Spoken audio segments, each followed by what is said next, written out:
Hello दोस्तों, क्या हाल है आप सभी के। मैं हूं आप सभी का दोस्त and host Sahil Kapoor. And दोस्तों, आज की इस वीडियो में मैं आप सभी को बताने जा रहा हूं मार्वल एंड डीसी के कुछ ऐसे सिमिलर सुपर हीरोज के बारे में जो कि शायद आपके पर्सनल फेवरेट भी होंगे। यानी कि इस वीडियो में मज़ा तो काफ़ी ज़्यादा आएगा और इंटरेस्टिंग आपके लिए काफ़ी ज़्यादा होने वाली है ये वीडियो, क्योंकि इस वीडियो में स्पाइडरमैन से लेकर के बैटमैन तक कई सारे ऐसे सुपर हीरोज होंगे जिन्हें आप काफ़ी अच्छे से जानते हैं और वो काफ़ी ज़्यादा पॉपुलर होने के साथ में काफ़ी ज़्यादा पावरफुल भी होंगे। और ये जानना भी इंटरेस्टिंग होगा कि मार्वल एंड डीसी ने कितने कैरेक्टर्स एक दूसरे से कॉपी किए या फिर कितने कैरेक्टर्स मार्वल एंड डीसी में सिमिलर है। अब हाँ, बेशक मैं सभी के सभी को तो इंक्लूड नहीं कर पाऊंगा, पर कुछ ऐसे पॉपुलर सुपरहीरोज को या फिर पावरफुल सुपरहीरोज को मैं यहाँ पर ऐड करूंगा जिन्हें आप जानते हो। So now without wasting more time, let's get started.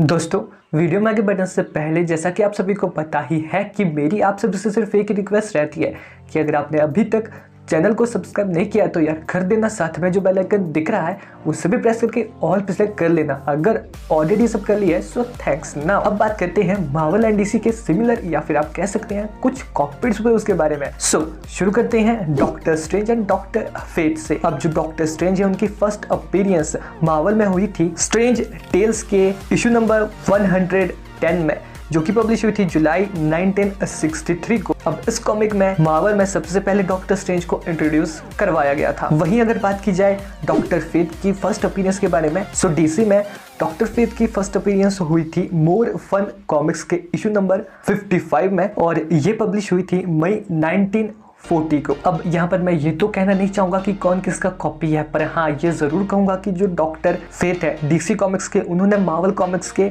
Doctor strange से पहले डॉक्टर फेट को इंट्रोड्यूस कर दिया था। Next, नेमोर and Aquaman. ये काफी हद तक सिमिलर इसलिए बन जाते हैं क्योंकि दोनों ही स्टोरी वाइज काफी ज्यादा सिमिलर है। इन दोनों की पावर्स कई हद तक आपस में मैच करती है। साथ ही में इन दोनों की ओरिजिन भी काफी सिमिलर है और दोनों ही ओशन मास्टर है, ओशन के किंग है। साथ ही में इन दोनों के वेपन्स भी काफी हद तक सिमिलर है, जिस वजह से ये कहना कोई गलत बात नहीं होगी कि ये दोनों कैरेक्टर्स आपस में काफी ज्यादा सिमिलर है। सो जो एक्वामैन है उसकी फर्स्ट अपीयरेंस डीसी कॉमिक्स में हुई थी मोर फन कॉमिक्स के इशू नंबर 73 में, जो कि पब्लिश हुई थी नवंबर 1941 को। वहीं अगर बात की जाए यहाँ पर नेमोर की, तो नेमोर की फर्स्ट अपीयरेंस मार्वल कॉमिक्स में हुई थी मार्वल कॉमिक्स के इशू नंबर 1 में, जो कि पब्लिश हुई थी अक्टूबर 1939 को। सो ऑब्वियसली इस बात से ये साफ अंदाजा लगाया जा सकता है कि यहाँ पर जो नेमोर है वो कॉमिक्स में पहले इंट्रोड्यूस हो चुका है एक्वामैन के मुकाबले में, अगर यहाँ पर देखा जाए।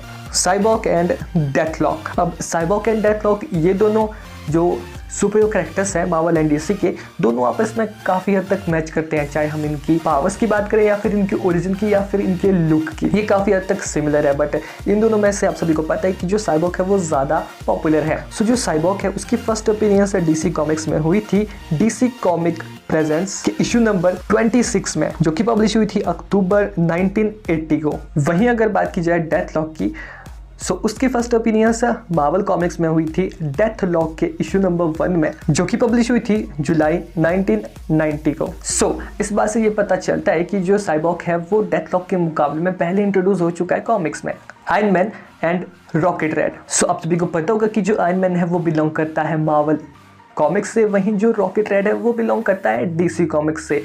और जो रॉकेट रेड है वो काफ़ी हद तक सिमिलर है आयरन मैन से। बट अभी जानते हैं यहाँ पर कि इन दोनों में से पहले इंट्रोड्यूस कौन हुआ था। सो जो आयरन मैन है उसकी फर्स्ट अपीयरेंस हुई थी मार्वल कॉमिक्स में टेल्स ऑफ सस्पेंस के इशू नंबर 39 में, जो कि पब्लिश हुई थी मार्च 1963 को। वहीं अगर बात की जाए रॉकेट रेड की, तो रॉकेट रेड की फर्स्ट अपीयरेंस हुई थी डीसी कॉमिक्स में जस्टिस लीग के इशू नंबर 3 में, जो कि पब्लिश हुई थी जुलाई 1987 को। सो इससे पता चलता है कि जो आयरन मैन है वो रॉकेट रेड से पहले कॉमिक्स में इंट्रोड्यूस हो चुका है। Hawkeye and Green Arrow. So आप सभी को पता होगा कि जो हॉकाई एंड ग्रीन एरो है, इन दोनों का कॉन्सेप्ट कितना ज़्यादा सिमिलर है, ये दोनों पावर्स के बेसिस पर कितने ज़्यादा सिमिलर है।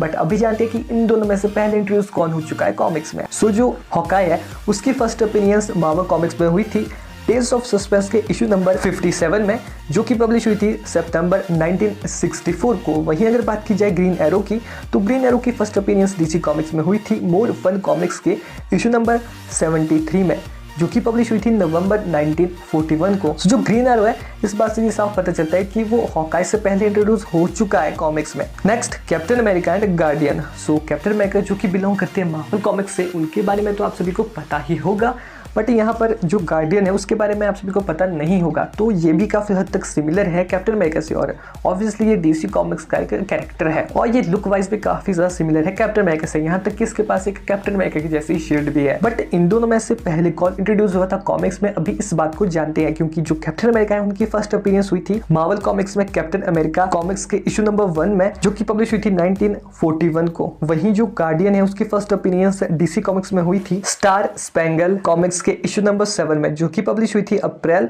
1942 को, यानी कि कैप्टन अमेरिका के इंट्रोड्यूस होने के ठीक 1 साल बाद। सो ऑब्वियसली यहाँ पर साफ पता चलता है कि जो कैप्टन अमेरिका है वो पहले इंट्रोड्यूस हो चुके हैं गार्डियन के मुकाबले में कॉमिक्स में। Next, moon night and Batman. अब यहाँ पर जो मून नाइट एंड बैटमैन है, ये दोनों ही एक दूसरे से ओरिजिन के बेसिस पर और पावर के बेसिस पर काफी ज्यादा अलग है, पर जो चीज इन दोनों को सिमिलर करती है वो है इन दोनों के लुक। और कहीं ना कहीं ये बात काफी चर्चा में भी पहले थी कि जो मून नाइट का कैरेक्टर है उसे बैटमैन से कॉपी करके बनाया गया है और लुक वाइज ऐसा लगता भी है कहीं ना कहीं। नाउ अब बात करते हैं मून नाइट एंड बैटमैन की फर्स्ट अपीयरेंस के बारे में। सो मून नाइट की फर्स्ट अपीयरेंस हुई थी मार्वल कॉमिक्स में वेयरवुल्फ बाय नाइट के इशू नंबर 32 में, जो कि पब्लिश हुई थी अगस्त 1975 को। वहीं अगर बात की जाए बैटमैन की, तो डीसी में बैटमैन की फर्स्ट अपीयरेंस हुई थी डिटेक्टिव कॉमिक्स के इशू नंबर 27 में, जो कि पब्लिश हुई थी मई 1939 को। सो ऑब्वियसली यहाँ पर साफ पता चलता है कि जो बैटमैन है वो मून नाइट के मुकाबले में काफी पहले इंट्रोड्यूस हो चुका है कॉमिक्स में। नेक्स्ट, स्पाइडरमैन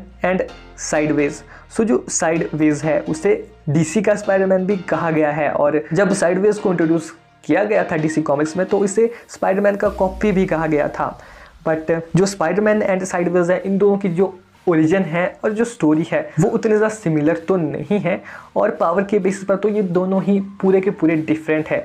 बट यहाँ पर जो इन दोनों को एक चीज़ जोड़ती है, सिमिलर बनाती है, वो है इन दोनों के लुक्स एंड इन दोनों की जो कुछ हद तक स्टोरी है कि एक जो लड़का होता है उसे अपने टीनेजर में पावर मिलती है, फिर वो उन पावर्स को स्टार्टिंग में अच्छे से कंट्रोल नहीं कर पाता है, फिर बाद में उसके साथ काफ़ी सारे एक्सीडेंट होते हैं जिस वजह से वो अपनी पावर्स को अच्छे से यूज़ करता है, लोगों की भलाई के लिए उनका उपयोग करता है। इन दोनों की स्टोरी कहीं ना कहीं आपस में सिमिलर है या एक दूसरे से कहीं ना कहीं रिलेट करती है। बाकी ओरिजिन में और पावर के हिसाब से देखा जाए तो ये काफ़ी डिफरेंट है। नाउ अब बात करते हैं इन दोनों की फर्स्ट अपीयरेंस के बारे में। सो जो स्पाइडरमैन है उसकी फर्स्ट अपीयरेंस मार्वल कॉमिक्स में हुई थी अमेजिंग फैंटेसी के इशू नंबर 15 में, जो कि पब्लिश हुई थी अगस्त 1962 को। वहीं अगर बात की जाए साइडवेज की, जो साइडवेज है उसकी फर्स्ट अपीयरेंस डीसी कॉमिक्स में हुई थी साइडवेज के इशू नंबर 1 में, जो कि पब्लिश हुई थी यानी कि फरवरी 2018 को। अब इस बात से तो ये बात साफ पता चलती है कि जो स्पाइडरमैन है वो कॉमिक्स में साइडवेज के मुकाबले में बहुत ही पहले इंट्रोड्यूस हो चुका है यार।